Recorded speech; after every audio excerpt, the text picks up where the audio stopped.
Frank, Thomas, and Kirby enter the office break room at approximately 12:25 on a Tuesday afternoon. Each man holds various containers designed for holding food and drink, and as they lazily slump into the fiberglass chairs that were haphazardly pushed under the table after their previous uses, the room echoes of violent thwop pops and elongated scraw jips as Tupperware lids fly open and Velcro bags release their treasures. God damn it. Thomas rolls his eyes. Frank, with a full mouth of cold pizza, mumbles in empathy. Wife packed you tuna salad again, huh? Thomas tosses the soggy sandwich down under the table with a resounding clop.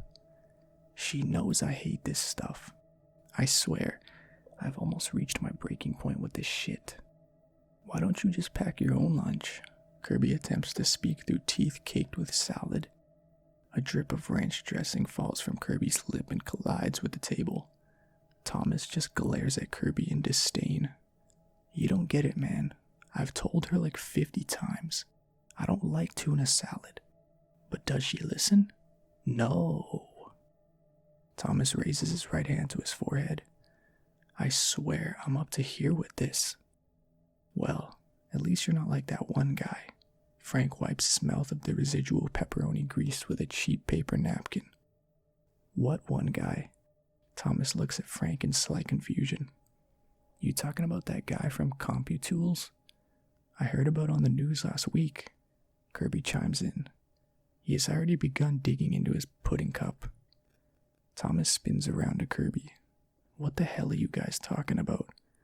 Frank wipes off his hands with another napkin, folds his hands in front of him and leans in quietly. Thomas and Kirby follow suit. You see, there was this guy over at CompuTools. Nice guy, I hear. What was his name? Frank concentrates in the ceiling. Search for a name.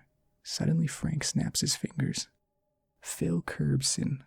Anyway, he was one of those diligent workers. Never complained. Always got his work done before the deadline. Hell, he would even stay late to make sure that his perfect record was never tarnished. Thomas chimed in.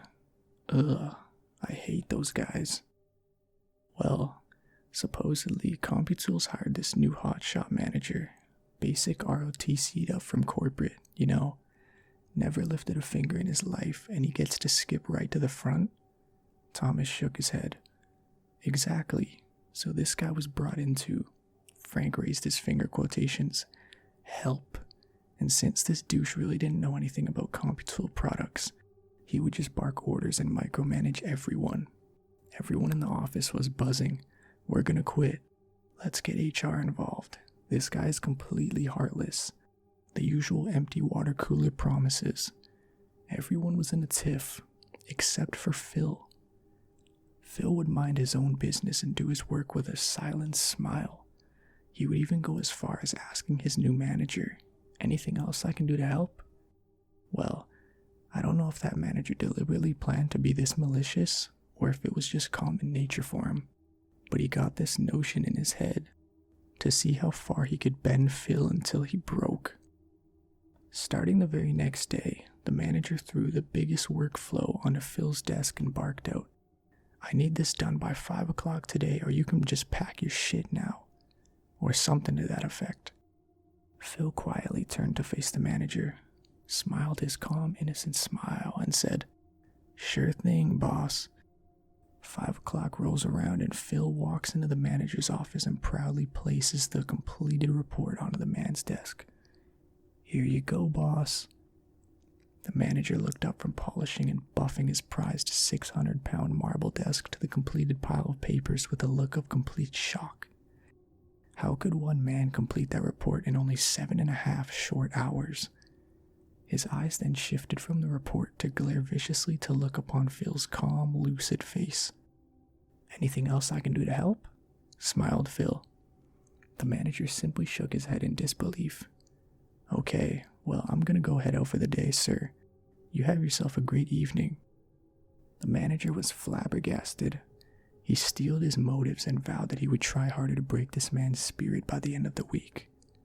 Well, The end of the week came and went, and Phil still was as cheerful as ever, always responding to every outrageous task with a happy, sure thing, and then turning in the completed work to the manager at the end of the day with a pleasant, anything else I can do to help? Well, this went on for a few weeks, and the manager, now seeing that current efforts were fruitless, now decided that maybe he needed to up the ante.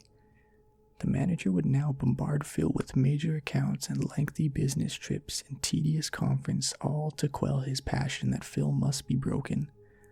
But with every new and more difficult task, Phil would embrace it with a "sure thing, boss," and come back for more with a sunny, "anything else I can do to help?" The manager, now at his wit's end, had one more trick up his sleeve. Although his lack of concentration on the job he was hired for was beginning to come under fire, he wanted to give it one more shot before he himself had to face the firing squad. He got it in his head that it was the breaks in between each 8-hour day that was allowing Phil to wind down to regain his bearings, get a good night's sleep, and come back the next day ready for more.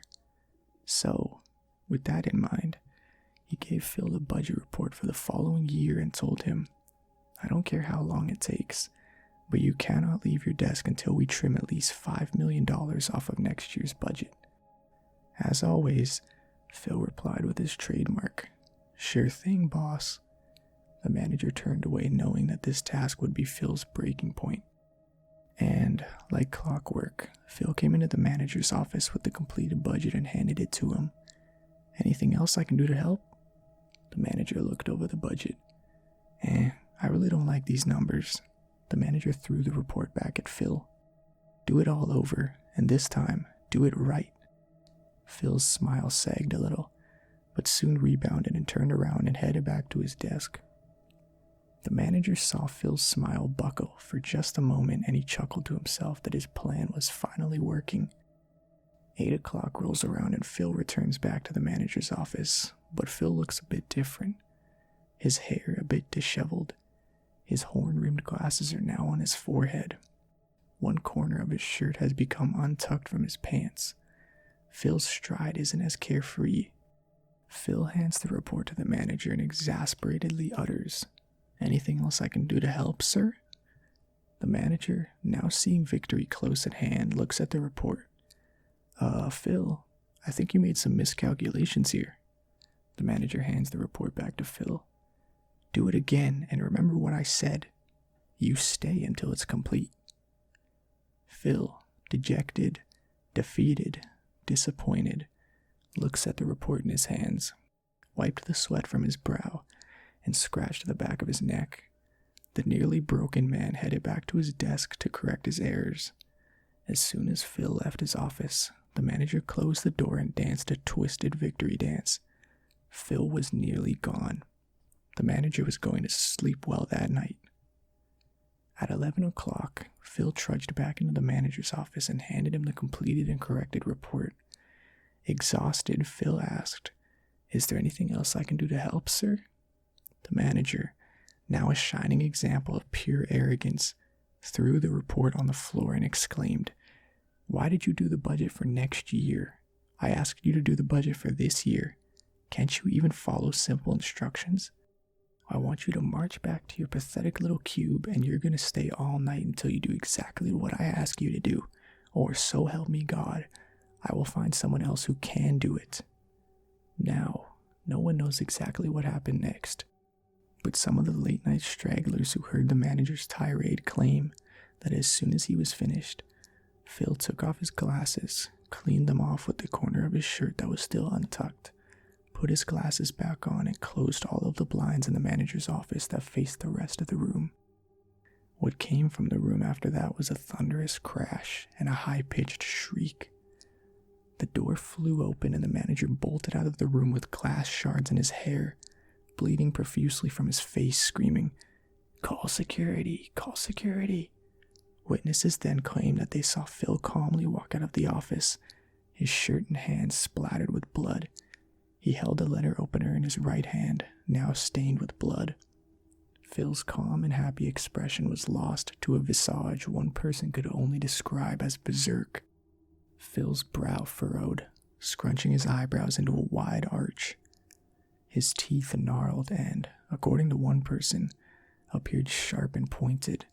His skin, once pale and fair, now red and scaly. His slick hair now flailed wildly about his head and danced to its own accord.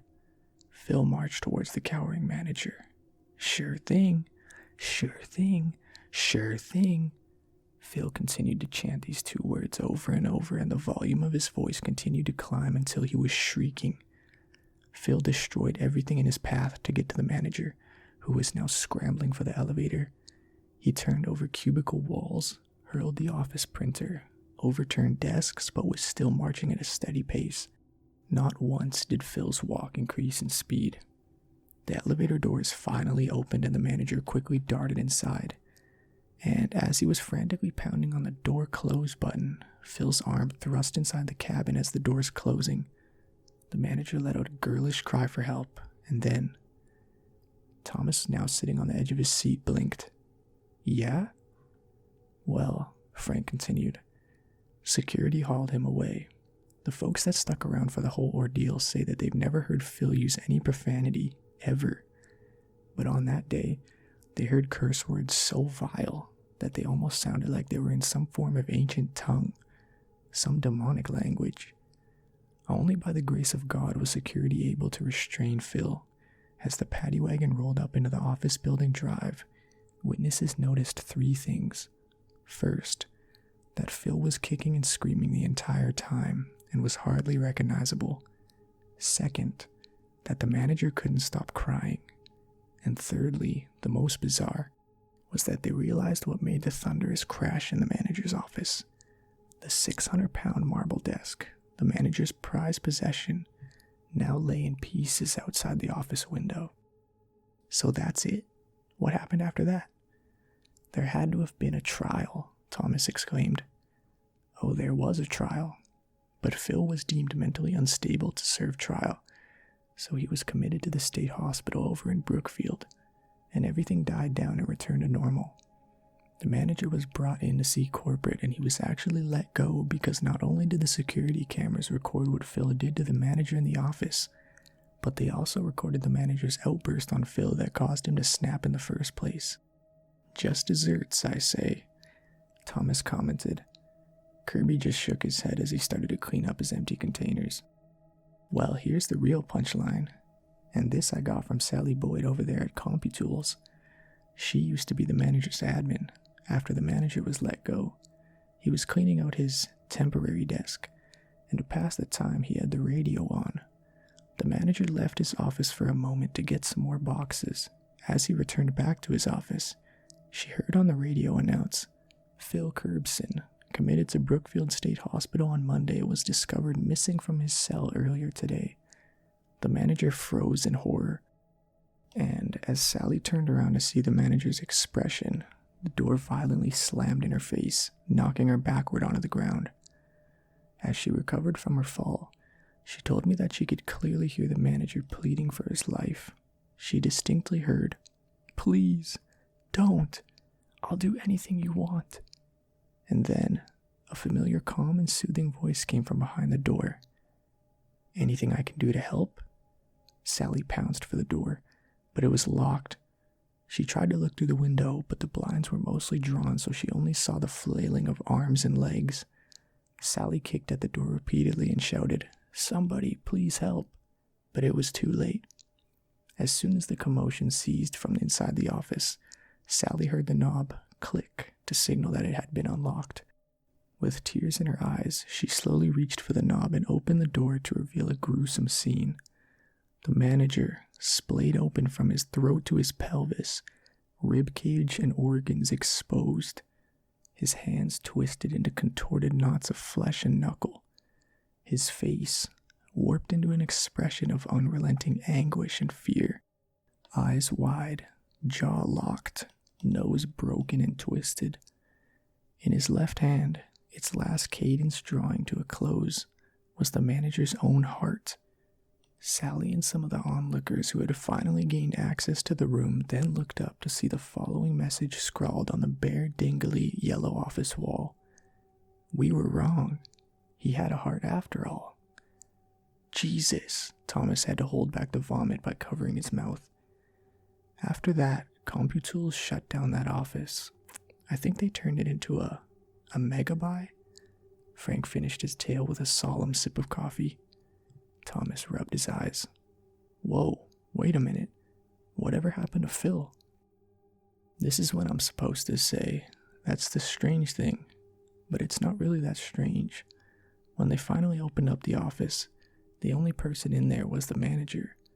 Sally even said she never actually saw Phil. She only heard his voice, or at least what sounded like his voice, and he hasn't been seen since. That story's complete bullshit, Kirby exclaimed. Frank and Thomas spun around to glare at Kirby for breaking the mood.